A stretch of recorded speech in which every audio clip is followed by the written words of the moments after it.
আপনি জানেনই না আপনি বিষ খাচ্ছেন। কিভাবে? চলুন জেনে নেই।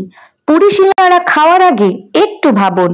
হৃৎপিণ্ড, শরীরের ছোট্ট এই অঙ্গটি প্রতিদিন লক্ষবার স্পন্দনের মাধ্যমে রক্তের সাথে দেহের প্রতিটি কোষে প্রয়োজনীয় পুষ্টি ও অক্সিজেন পৌঁছে দিচ্ছে। ফলে সচল থাকছে পুরো শরীরবৃত্তীয় ব্যবস্থা। আপনার জীবদ্দশায় 4.5 কোটি গ্যালনের চেয়ে বেশি রক্ত পাম্প করে থাকে আপনার হৃৎপিণ্ড। অতএব শারীরিকভাবে সুস্থ থাকতে সুস্থ রাখতে হবে হৃৎপিণ্ডকে। স্টেপ সার্ভের সাম্প্রতিক এক জরিপে দেখা গেছে বাংলাদেশে শতকরা 73 ভাগ মানুষ অসংক্রামক রোগে মারা যায়।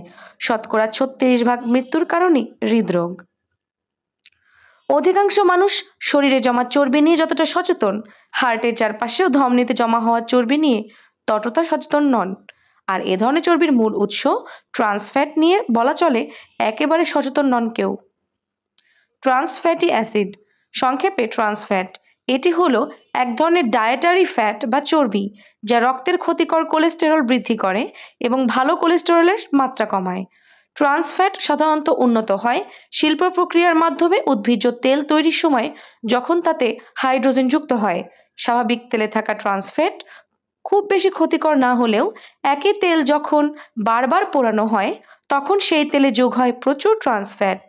আসলে যে কোনো ভোজ্য তেল উচ্চ তাপে দীর্ঘ সময় ফোটালে তা ট্রান্স ফ্যাটে পরিণত হয়।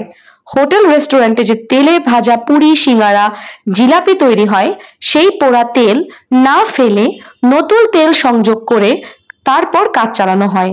অর্থাৎ একই তেল ক্রমাগত পুড়তে থাকে আর এই প্রক্রিয়ায় উন্নত হয় ট্রান্স ফ্যাট। এছাড়াও কিছু প্রাকৃতিক খাবার যেমন গরু, ভেড়া, ছাগলের মাংস, দুধ, মাখন, ঘিতেও ট্রান্স ফ্যাট আছে। বিস্কুট, চানাচুর, চিপস, কেক, পেস্ট্রি ইত্যাদি bakery item, chicken fry, French fry, জিলাপি, সিঙ্গারা, সমোচা, পুরি, চপ, বেগুনি, পেঁয়াজু ইত্যাদি ফ্রাইড ফুড কিংবা পরোটা, সিঙ্গারা, সমুচা, নাগেটস ইত্যাদি ফ্রোজেন ফুড প্রতিদিনের নাস্তায় আমরা বেশি খাই এই খাবারগুলোই। এসব খাবারে ব্যবহৃত হয় প্রক্রিয়াজাত ডালডা, বনস্পতি ঘি, ভোজ্য তেল, মার্জারিন ইত্যাদি। প্রক্রিয়াজাত ট্রান্স ফ্যাটের উৎস এগুলোই।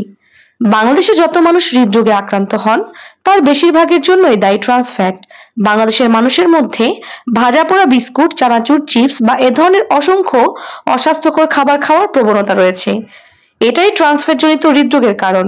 অন্যদিকে বিশ্ব স্বাস্থ্য সংস্থার মতে বাংলাদেশে প্রতি বছর যত মানুষ মারা যায় তার 4.41% জন্য দায়ী ট্রান্স ফ্যাট।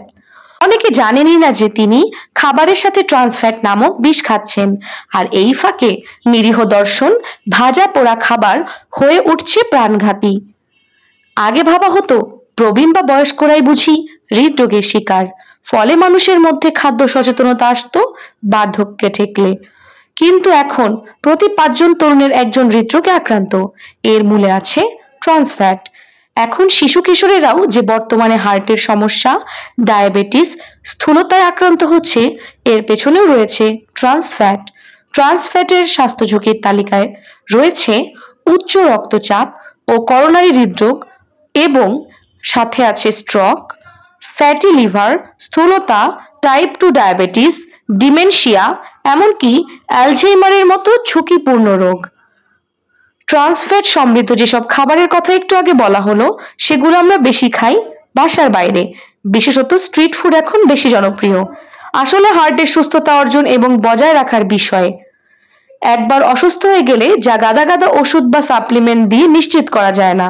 তাই আজই চলুন সচেতন হই। সচেতনতা বাড়াতে ভিডিওটি শেয়ার করার অনুরোধ করছি।